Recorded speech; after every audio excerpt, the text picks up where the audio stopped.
just talk from the front of the room. We miss half the opportunity. Most of the learning in this room is probably out in the seats in front of me. It's definitely through the cameras online. We wanted to give you a sense of what's been growing from Ireland and growing from encounters that happen in Ireland. And so I want to introduce Mike Hanrahan, musician and writer. These things, they all come very fast. You're sitting down there waiting. It's going to take forever, and then suddenly you're... I had a whole bunch of notes written. I even thought about doing a PowerPoint. Imagine. So, but I'd ruined my reputation as a PowerPointless person. So I said, to mind the notes. I'm here as a creative artist, and a very proud creative artist, very proud member of GBHI, a very proud Atlantic Fellow. 12 years ago, my journey of trying to understand about dementia came upon our family, and we were really flummoxed. We had the person in our life that was our nurturer had suddenly become the one that needed to be nurtured, and it was a complete flip of a dynamic for us. We were very ignorant to Alzheimer's, as we thought it was at the time. I couldn't even spell the word back then. But thankfully, I went on a journey because I needed to find out. I needed to understand what it was all about, why I was feeling the way I was feeling towards somebody I loved so much, why I was feeling at some stages a burden of guilt because of the way I was responding. I needed to figure out what it was all about. And I went on my own personal journey, and then I started writing about it, which is what I like to do to get my feelings out. And I wrote a song called A River Rolls On, and we recorded with a dementia-friendly choir in Dublin called the Forget-Me-Nots Choir, who are an incredible bunch of people. From there, Karen Meenan, who was in the Forget-Me-Nots Choir, urged me to apply for the GBHI, and I did.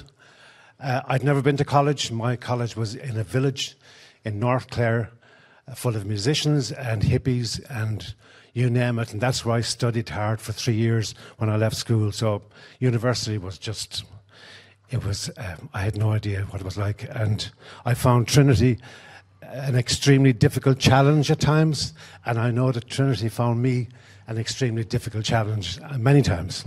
But we got through there, and we got through the fellowship, and from the fellowship we end up as Atlantic Fellows, which is a much broader community and which it's lovely. And from there, I've discovered the world of virtual reality and how we can use virtual reality in care. And I'll talk a little bit about that in a couple of seconds. But first, have you got a slide up there? Oh, yeah.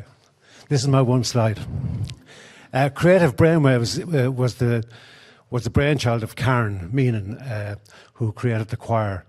And we're in the Creative Brainwaves, we bring together creative artists and scientists who are in the area of brain health.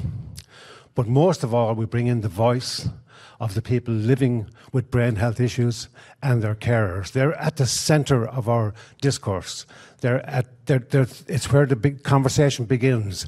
The artists bring their view of how the arts can help people in these areas, and the science bring their knowledge and understanding. And from these spaces, which are always very safe spaces and very fun spaces at times, people get a better sense of themselves as carers, as musicians, as writers, as poets, as mime artists, as scientists, as people living with brain health issues, and most importantly, their carers. They get a much better sense of themselves. That's the feedback we get.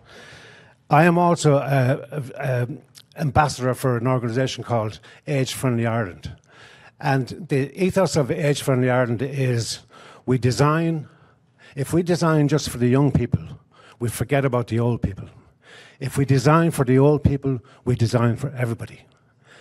So they're all over the country in local authorities. And when I applied for the fellowship, one of my things was for me to spread my word and educate other people about what happened to me and what might help other people in similar circumstances. We need to get to the grassroots of where the people are. Because when it's all fine having these great places of excellence in Dublin and Galway and Limerick and Cork, But when you go into the country areas, they're lacking in that support system.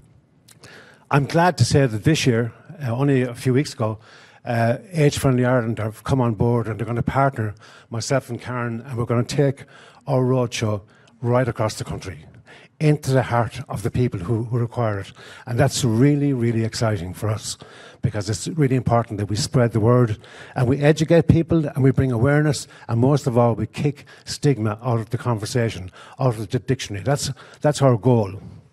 As regards VR, I'm in IMA on Friday talking about where I'm going with VR. I currently have 3 young students in the Dun Laoghaire Tech College, just a few miles away, and they're creating a dream I had. My dream was to create a virtual reality brain that could educate people on different aspects of brain health. And due to my connections in creative brainwaves, I was brought into the college, I met the faculty, and now the 3 students are actually now creating my dream.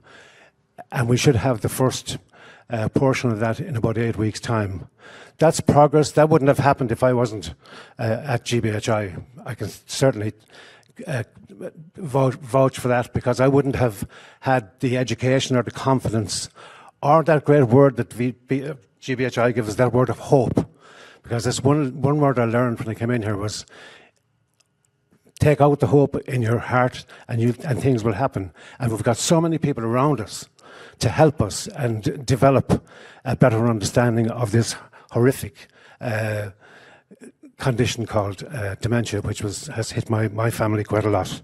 I think I'm nearly there, am I? What can I say? Thank you very much, and that's it.